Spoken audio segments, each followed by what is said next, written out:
Okay, I'm here now with our next speaker, Jamie Vasilyan, who is with Advantage Hypnotherapy. And we're really excited to have Jamie on to speak to the advantages of hypnotherapy for children with ADHD. Jamie, thank you very much for joining us. I'd love to ask you a little bit just about what hypnosis can do for people with ADHD, and how is it that, and can all ADHD people be hypnotized?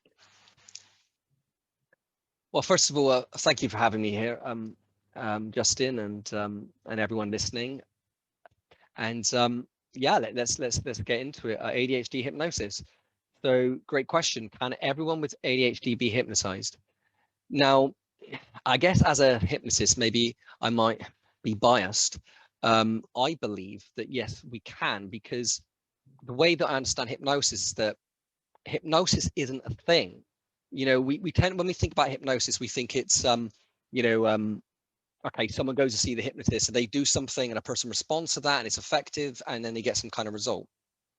Now, the way that you hypnotize someone, there's so many different ways that you can do that. It's literally infinite. It depends upon um the creativity of the hypnotist and also the client. There's so many ways to do that. Now, one of the things that happens with hypnosis, it's happened to me many times. I'm amazed at the number of people that have come to me and have said that they tried hypnosis but it didn't work, that they saw a hypnotist, and one of the things that happens is that a hypnotist actually said to the client, said that you're one of those people that can't be hypnotized.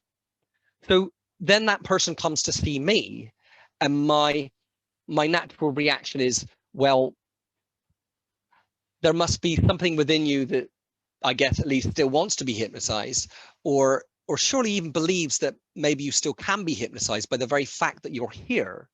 And so what I say to people is, well, I believe that everyone can be hypnotized. You just have to be flexible. And if a hypnotist tells you that you can't be hypnotized, I find that a kind of it's like you're putting the blame onto the person, um, rather than the therapist.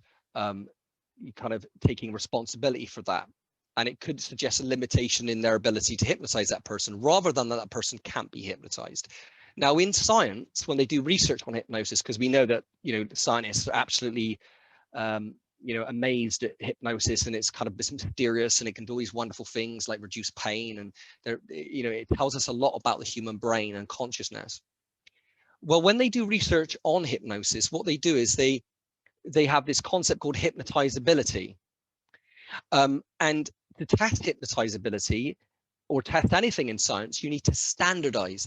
So if you were going to hypnotize, say, 50 or 100 people to see who was most hypnotizable, you would use the same technique on all of those people. If you change the technique, then you effectively doing a different kind of hypnosis or a different technique, if you will. Therefore, it may not. So science has to standardize it. So then, if you do that, you will end up with, like a lot of things, will end up with a bell curve. Some people are better, responding than others. Now, back in the 70s, there was a shift in hypnosis where we used to do hypnosis with people very authoritarian. You will go into trance. You will stop smoking. Now, that works for some people, but there was always a percentage of people that were considered to be non-hypnotizable. But then we started to discover that a lot of this has to do with the type of suggestion, which relates back to our childhood. So the language that is used in hypnosis needs to kind of incorporate that understanding, and we need to use either direct language or indirect language, or a mixture of the two. And some people respond more to one than the other.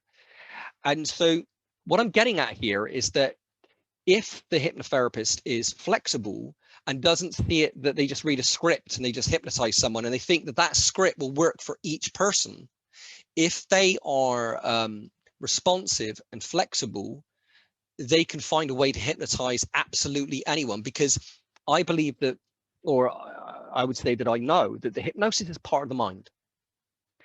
Hypnosis is what enables us to, it's to do with imagination, it's to do with reflecting on the past, and then imagining ourselves into our own future, planning ahead. And these are things that we see very strongly in human beings, relative to, you know, other animals in the animal kingdom. It's that's more stronger in humans, and it's part of our conscious mind, and it's that, which, as far as I'm concerned, makes us all hypnotizable, because we all daydream, we all imagine, we all talk to ourselves, we all think about the past and plan into the future. So in hypnosis, that's all we do. We just make sure that it's constructive and positive. Now, more specifically speaking, with ADHD, people with ADHD can be hypnotized too. In fact, people with ADHD tend to daydream, or space out. And that is a spontaneous, natural, everyday form of trance or hypnosis. There are other aspects of ADHD that make us good hypnotic subjects. For example, we love intensity, we love novelty. So if the hypnotist can make the sessions fun and novel, and hypnosis itself is novel, that is enough to grab the attention of the person with ADHD, put them into, you know, ADHD isn't all about lack of attention. There's also hyper focus. It's really, ADHD is about the irregularity of attention. And it's like that with everything with ADHD: irregular energy levels, irregular attention, irregular emotion. So with hypnosis, we can still grab the attention of the person, through novelty, through the excitement, by making hypnosis interesting, maybe by speaking faster. So when I do hypnosis with people, it may not be super slow, you know, kind of speaking. It can be a lot faster than it would be with, what we would call a neurotypical person, someone that doesn't have ADHD. So I'm literally, sometimes when I do hypnosis with people with ADHD, I will speak to them at the speed I'm speaking now. Speed of speech is not necessarily hypnosis, so it doesn't matter. And we can speed it up. We can do super fast hypnosis, where it's like, okay, 5-10 minutes, super fast, bring you out of hypnosis, do a bit more talking. Or if I'm working with children, we may just be kind of literally just talking, or it may be with children, it could be games or whatever, or some kind of exercise, and then we go back into the hypnosis. So if you're, again, flexible, there's always a way to do hypnosis, for whoever, you know, the person you're helping might be. You just need to be flexible and realize that everyone can do this in their own unique way. And of course, people with ADHD, our brains are uniquely wired. I like to call it our uniquely wired brain. So when we do hypnosis for people with ADHD, young and old, we do it in a way that is unique to you. That's great. And that kind of gets into what my next question was going to be, which was, what does a typical hypnotherapy session look like for someone with ADHD? Oh, right. Yeah, I've kind of already gone into it, haven't I? I often do that. So a typical session of hypnosis for someone with ADHD looks pretty much like a session of hypnosis with anyone. But the differences may be that, for example, I'm more likely to say to the client, if you need a break halfway through, go and have a break and come back. When I do the hypnosis with the client, I may speak faster. I may use different types of hypnosis for ADHD, such as a more physical approach. Obviously, working mostly online at the moment, I don't really have the ability that I have when it's face to face. But if it's face to face, a more physical approach will be used. There are more physical techniques of hypnosis, such as look at my finger, follow it moving left and right, side to side, and all this kind of stuff. So it would be more physical, faster speech. We may break down the hypnosis itself into shorter kind of shorter sessions, of like mini hypnosis sessions. In an hour session, we would break it down into smaller chunks, and that's a way of helping to. So a person with ADHD can be hypnotized, as I explained earlier, just as much as anyone else. But there can be differences in sustaining attention. So that's where medication can boost the hypnosis, but medication isn't necessary as long as the hypnotherapist is flexible.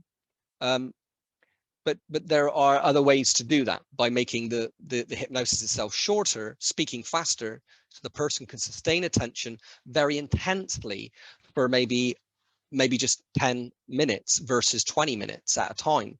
And that's interesting, because one of the things about ADHD that makes us, there are differences, but one of the things, another difference that means that we can be hypnotized is that one of our cardinal traits is that we're very sensitive. So I don't know if you've heard about like research on anxiety or trauma. And one of the things that is being noticed is that people that have a very strong imagination and say they've had some kind of bad experience of trauma, and if they imagine it, their memory of it and their imagination of it can be really enhanced and very intense, and that can actually lead, it appears to be, researchers indicate, can lead to more likelihood of PTSD, post-traumatic stress disorder, or some form of anxiety or phobia. Now, a similar thing happens with ADHD, because we can have strong creativity or imagination. We can leave what I call like almost like a stronger imprint in the subconscious mind. Now that can cause problems, such as the examples I shared earlier. But I believe that every problem is also related to a solution. It's like one doesn't come without the other, like yin and yang. And so yeah, on one level, it's a challenge, or it could even be a problem if your mind is very sensitive. You can traumatize yourself, right? Or you can convince yourself of something that you may not want to convince yourself of. You can talk yourself into something negative, for example. But if you take control of that sensitivity, you've actually also got here is you've got a tool, you've got a strength, if you will, but you've got to understand it. So once you understand it and you acknowledge it and you go, right, I have this real sensitive mind. But when that comes to how I use my mind or how I do hypnosis, I know that so I can get myself into 10-minute hypnosis, could be as effective, if not more effective, than doing a standard 20-minute session with someone, because their mind is so sensitive, they can leave such a strong imprint in such a short period of time. And there's a phrase that I always tend to use about ADHD, is that we are more like sprinters than marathon runners. And it's kind of this principle, I often say less is more as well. So this kind of principle that doing things in short little blocks is actually very effective for people with ADHD. So that's one of the ways that the differences in ADHD hypnosis. That's great. And that's, when you talk about the understanding of the unconscious mind, I just wanted to ask you too, what are some ways that understanding the unconscious mind can help an ADD child, and also understanding the unconscious mind can help parents of ADHD children? Right. Well, this is like subconscious mind 101, right? So first of all, as a hypnotherapist, I'm biased, but neuroscientists say it too. They say that the mind is 90 to 99.9% subconscious. So that means our conscious mind is actually very small. Okay, it's like 1 to 10%, right?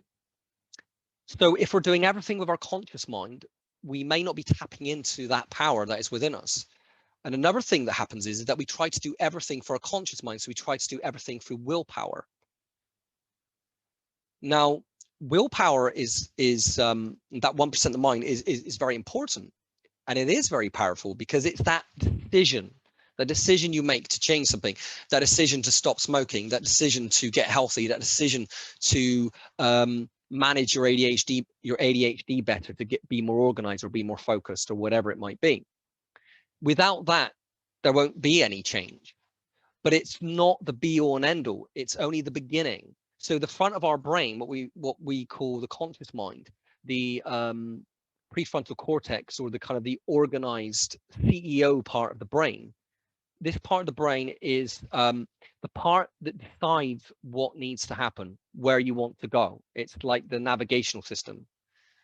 But we don't stay in the navigational system. It's like the boss tells the rest of the brain, hey, this is what we want to achieve. This is where we want to go.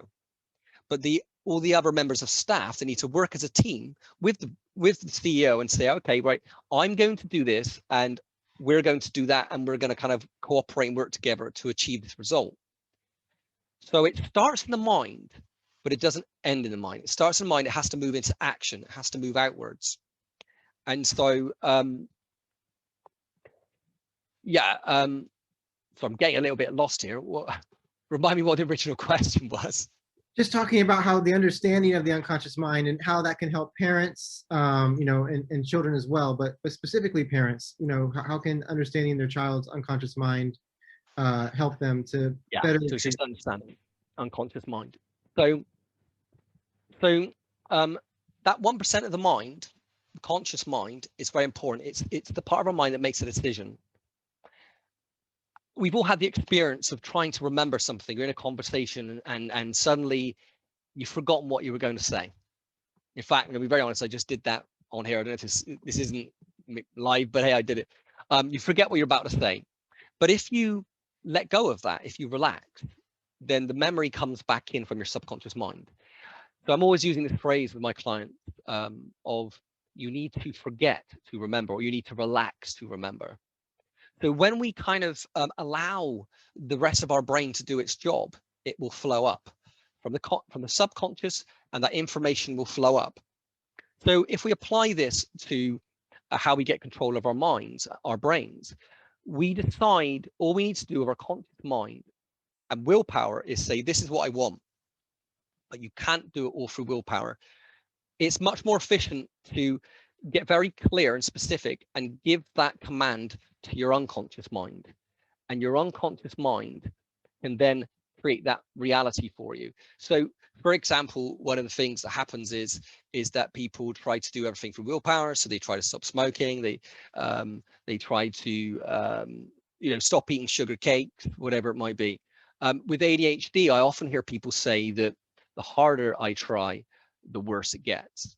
And immediately I'll share with that person that, well, that's because if we try to do everything with willpower, with the conscious mind, we're neglecting that 90% of our mind, and we are mostly subconscious. So just to get more specific with this, if we really want to tackle ADHD, we cannot do everything through the conscious mind. And up until now, most things out there that are being used to treat ADHD primarily work with the conscious mind. Hypnosis is the daddy of the subconscious mind, or the mother of the subconscious mind. It is the king or queen of the subconscious. We directly communicate with the subconscious mind, and that's why it's so powerful. To be more practical about this, as a parent of a child with ADHD, when you understand about the subconscious mind, you've got one, your child's got one, then you realize that most of your communication is not in fact conscious. It's non-verbal. And so some very simple tips here that you could take away from this, for example, is people with ADHD. So there's a part of our brain which we develop around about 7 years old, where we, you might know this term, the critical faculty in the brain. And we develop the ability to kind of control ourselves. So I remember when I was young, and I remember, in fact, when I found out that I had ADHD, that I was reading a book by Dr. Ratian Halliwell called Driven to Distraction. And I can remember reading it, and it said about this guy, it said that whenever the teacher said, don't walk on the grass, he would walk on the grass. And that was exactly what happened to me. My brain would only hear walk on the grass. And so when we get to a certain age, our brain has the ability to take that word don't and say, this means do not do this. But people with ADHD brains, they may not develop that ability. So if you say to your child with ADHD, don't do this, they are more likely to do it. And it doesn't mean that your child is willfully, like a little devil, as we sometimes imagine. It can literally just be communication with it can literally be language and communication. That is the cause of it. So I remember many years ago, there was when I was quite young, because I got into hypnosis when I was in early in life, and it was part of my hypnosis was part of what I used throughout my life to kind of improve myself. But I remember I think it was a friend, sorry, my friend's son. He was about 7 years old, and he was weeing the bed. Um, and I said to him, "What do you say to yourself when you get into bed?" He said, "I tell myself, don't wee the bed." Right. Okay.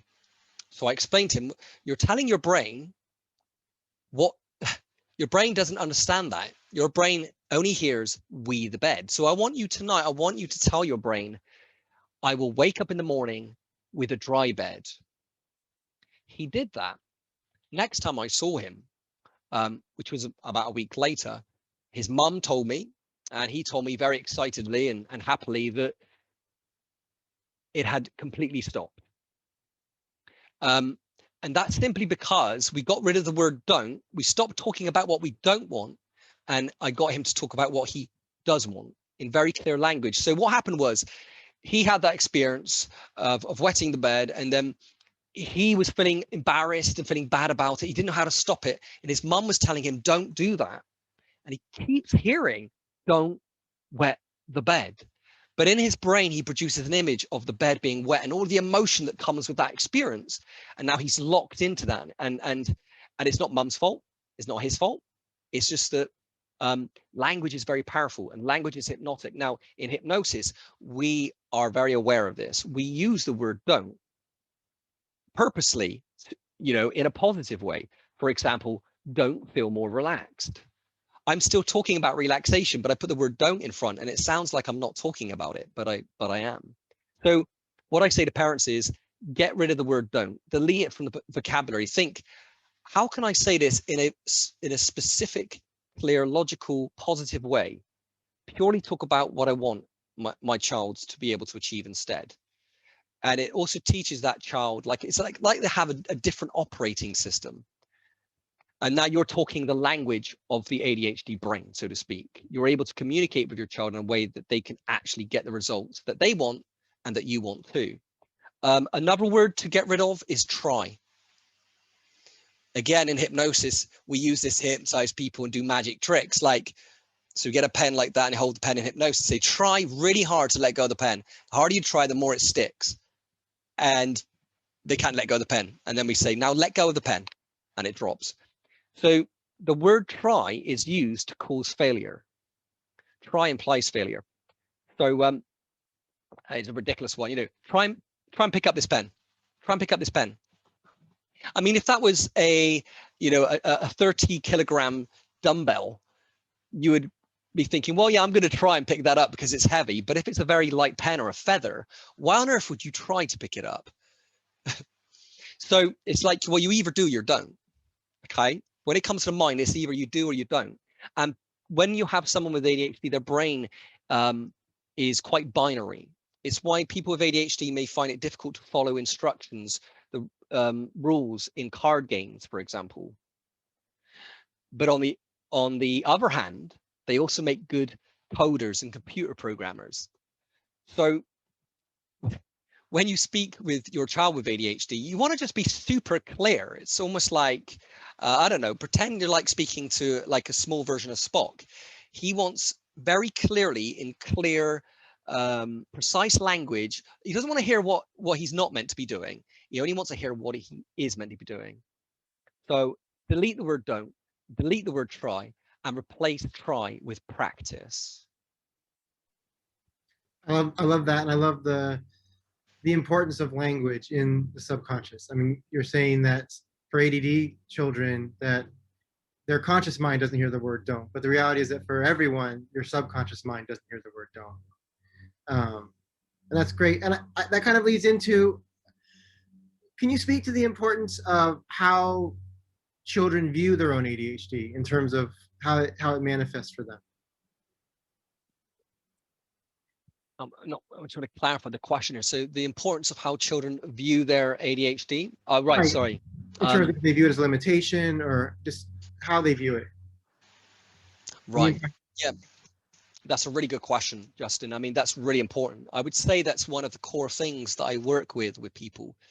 Now, the way I like to put this is that with ADHD, you may not even know you have ADHD. Well, at some point, you won't know that you have it, right?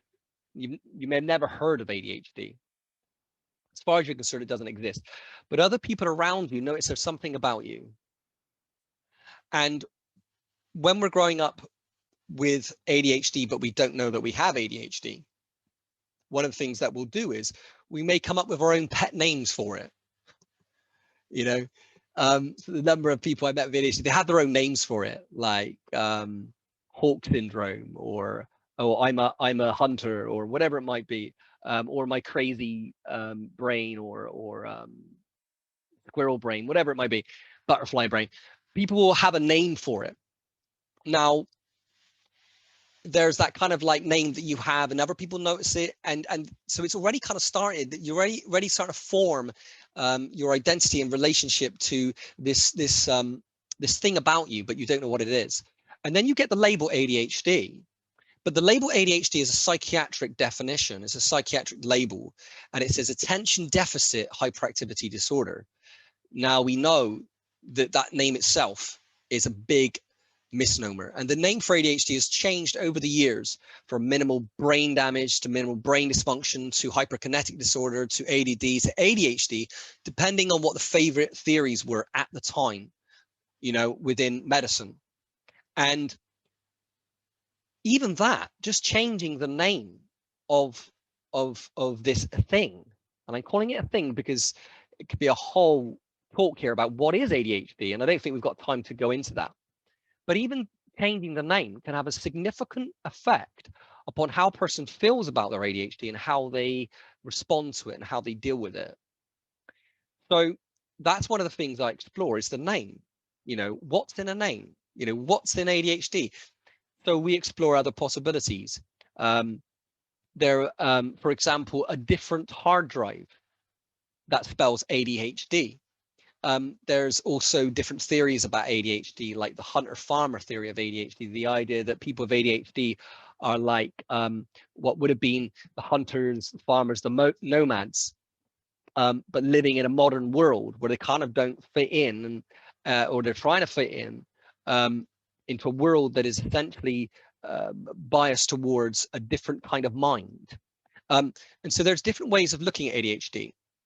But what I do with my clients is I give them a first session where it's called the ADHD Mind Management and Mastery session. And we consider the first session to be the most important. And I dive into how the brain works, and then also this model of ADHD, which is a holistic, integrative model of ADHD. But I'm really important to stress that when I share this with people, that I'm not saying to you, this is what you should think. What I'm doing is I'm opening up the doors of possibility. So I was in a training years ago, a coaching training many years ago, where the teacher said something that's stuck in my brain ever since, and it's become part of my philosophy, which is, why do we, when we're doing hypnosis with people, why do we get their subconscious mind to come up with multiple alternative ways of achieving an objective or a goal, or alternative behaviors or beliefs? Why do we aim for at least 3 possibilities? And what he said stuck in my mind forever. It was, 1 is death, 2 is an option, and 3 is choice. And if you think about it, it makes so much sense, because if you can only go in one direction, there's no sense of control. You've got, I'm just going this direction because I have no choice but to go in this direction. If there's 2 possibilities, at least now you've got an option.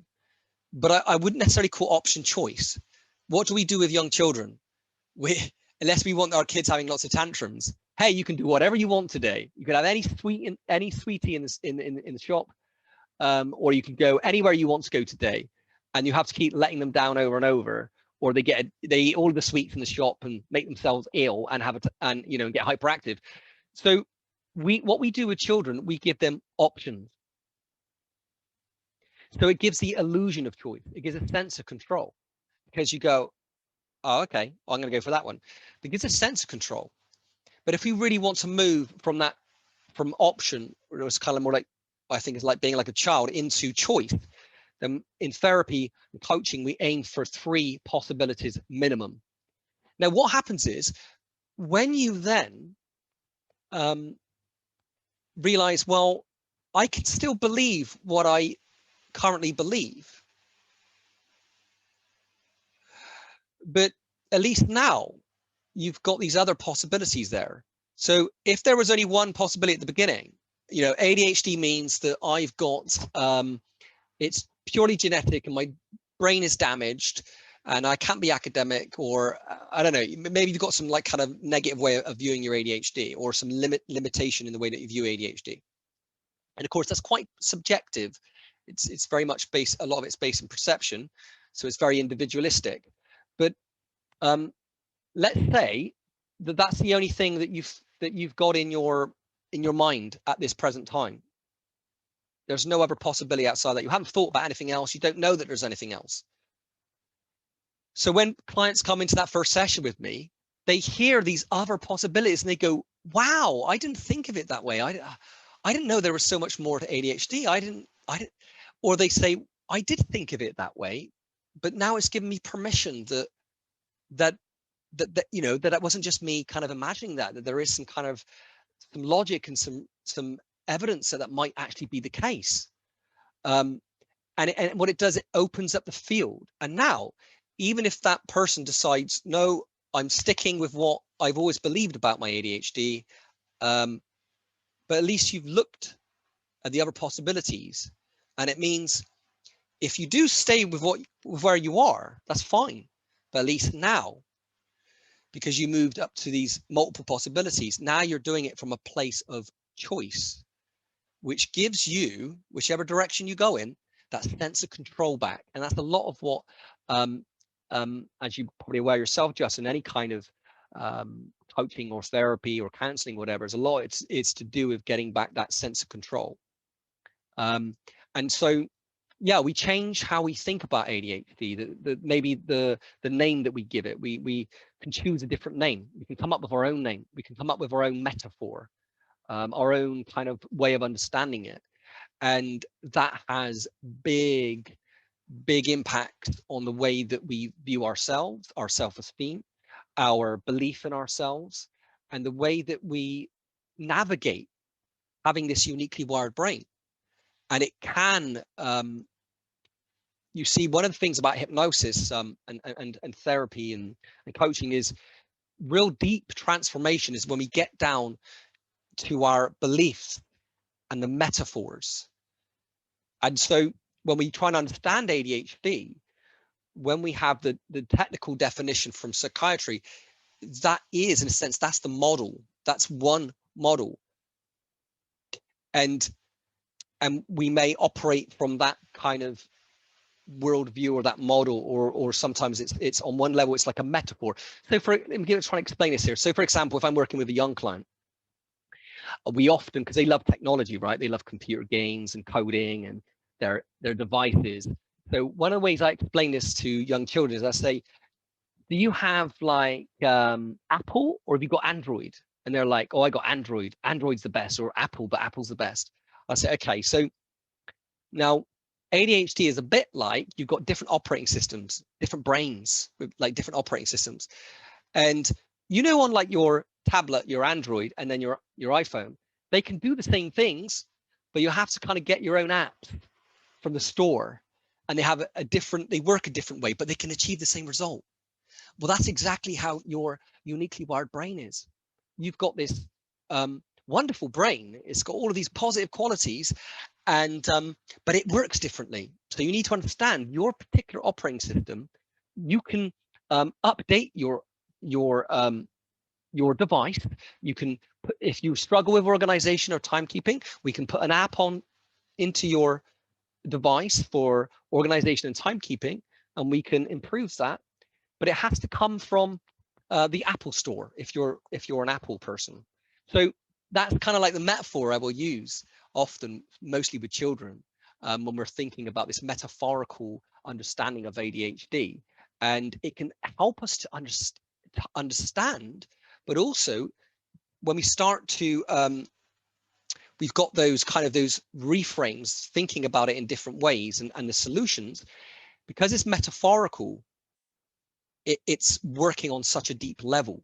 So we're creating change from, shall we say, from the inside out. And that's where the biggest changes come from, because if we make a change at the belief or metaphorical level, it comes up to the surface or the periphery and can make multiple changes all at once. So we're not focusing on symptoms and trying to change this, like focus, or this, like energy levels being calmer, or whatever else we might be focusing on. That kind of symptom approach, by working on the metaphorical belief level at the core, we can literally make a change at a deep level, and we will see in all these different areas changes happening in all of the areas at the same time, because they all connect in to the core, to the deep structural beliefs and metaphors. And that's how we can almost like positively help that person to see inside themselves and see their own metaphorical landscape and shift it and create change from the inside out. That's great. And I think I really appreciate you sharing, the idea that more than three possibilities, or three or more possibilities, is choice, and choice equals control. That's going to stick with me now forever as well. I know we're coming towards the end of our time, and I really wanted to, as the last question, to get a chance to ask you about, I noticed that on your website, advantagehypnotherapy.co.uk, you have your ebook, which is which is for parents, hypnotic parenting. I'm wondering if you could just talk a little bit about that as well. Yeah, that's right. So yeah, it's called Hypnotic Parenting for ADHD. I know it's a little bit of a crazy title and a little bit risque. I certainly felt that at the time when I was thinking of the title and writing the book itself. But it's actually very ethical. And the way I like to explain it is that we're all hypnotizing each other. We all have a subconscious mind. We're all suggestible, especially our children. And we hypnotists have a belief saying, which is the parents are the best hypnotists in the world. So you're already hypnotizing your children. They're responding to your every word. It may not seem like that sometimes. It might seem like they're not listening to you, but it comes back to, for example, when I talked about language, it might be because you're saying to them, don't do this, or try to do this. And it's not your fault. It's not their fault. It's just how the mind works. And they're being hypnotized more into these behaviors that they themselves don't want to do. And I know that because when I work with young clients, I will say to them, I know mum and dad has got you here. And I know mum and dad are expecting X, Y, and Z from these sessions. And hey, we're all feeling the pressure of, mum and dad have you here and want you to get better at your homework. Thank you for being here. But also you're here. Why are you here? And sometimes a child will seem to be resisting making change in a particular area, like getting their homework done. But if you ask them a question like, if there was a magic button and you could press that magic button and you would just instantly be able to do your homework, like you would be able to do it like the other children, would you press that button? And they will say yes. And that's when it clicks. That's when it clicks that they do want to do it. It's just they've struggled figuring out how to do it. So they do want to do these things. They do want, they're in the history of ADHD, we used to say that people with ADHD were bad, or stupid. We know now that's not the case. We moved into the medical kind of revolution where it's no, there's something going on inside our brain. And now we're moving into what I believe is what we call the neurotypical or this idea of neurodiversity, that we are just uniquely wired. We're just different. We operate a certain way. And so hypnotic parenting is about that. It's about understanding, wow, we all have this powerful subconscious mind. I'm hypnotizing my children and I'm already doing it. But how can I understand where maybe where things could improve? So it's a bit like troubleshooting, oh, if I maybe change how I think about this, or what I believe, or how I feel about it, or maybe if I use different language, suddenly my son or my daughter seems to respond differently, or seem to understand me, where I'm coming from, or seem to be responding more, and finding it easier to get on and do their homework, for example, or to be calmer, whatever it might be. And so that's really what the book's all about. It's about showing parents how to understand the subconscious mind, subconscious communication, and understand that our kiddos with ADHD, that they really respond to subconscious. How would I put this? Because of that sensitivity, and because of their the way their minds operate, they really respond to these things. It's how I described it earlier, that the mind is like a double-edged sword. It's very sensitive, so be careful what you do with your own mind. You can easily put yourself into a negative frame of mind, but if you understand you can switch over and put yourself into that real positive frame of mind. And so when parents understand this, and indeed children themselves, they then have the knowledge about how they operate, how they function, and how to what to do about that, how to take control of it. So I am getting a bit tongue-tied here. Sorry. Yeah, it's basically hypnotic parenting for ADHD. Is just 5 simple strategies that parents can literally, you can go away and you can try. I did it. Try. You can practice these strategies with your children, with your family, and learn about subconscious communication and notice how it changes things. And it's very simple stuff, but it's very powerful. In that ebook are all things that I've used. I worked with children with behavioral um, children with autism and ADHD in a school for over 10 years.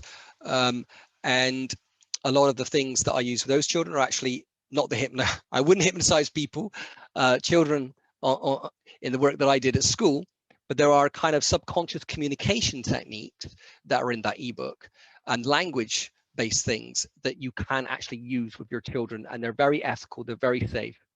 Yeah, and I hope that like most things like that, like a free book or a free recording, that you don't just download it on your computer and forget about it.